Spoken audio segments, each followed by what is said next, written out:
The jury's determined that you are legally entitled to be paid $5 million as compensation for the harms and losses that you suffered. But wait a second, you know that the doctor has only $1.3 million worth of insurance coverage. How much of that is the doctor actually going to pay to satisfy that judgment? You want to know the answer? Come join me as I share with you some great information. Hi, I'm Gerry Oginski. I'm a New York medical malpractice and personal injury attorney practicing law here in the state of New York. So now it's a medical malpractice case. You believe the doctor violated the basic standards of medical care, causing you significant harm and injury. Now your case goes all the way to trial. A jury determines that you are legally entitled to be compensated $5 million for all of the injuries and all the harms that you suffered. And now, but you know during the course of litigation that the doctor has only $1.3 million worth of insurance coverage.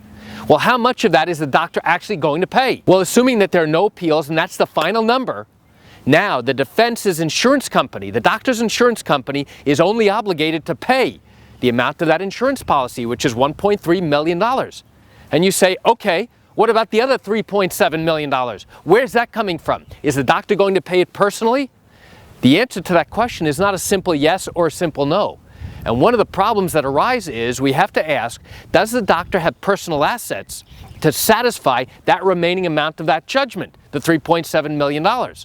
In order to understand and know whether or not he does, we have to do a thorough, detailed investigation to determine whether or not he actually does. And then other issues arise to determine whether or not it's feasible to try and go after the doctor personally or to try and attach something of his property to go ahead and satisfy that judgment. So that's a whole separate other discussion, but this does arise from time to time when a jury ultimately determines that you are legally entitled to be compensated a certain amount of money and the doctor doesn't have sufficient insurance coverage to pay for that entire judgment. So why do I share this great information with you? I share it with you just to give you an insight and an understanding into what goes on in these medical malpractice cases here in the state of New York. You know, I realize you're watching this because you likely have questions or concerns about your own particular matter. Well, if you're thinking about bringing a lawsuit and your matter did happen here in New York and you've got legal questions, what I encourage you to do is pick up the phone and call me. I can answer those legal questions. You know, it's something I do every single day and I'd love the opportunity to chat with you.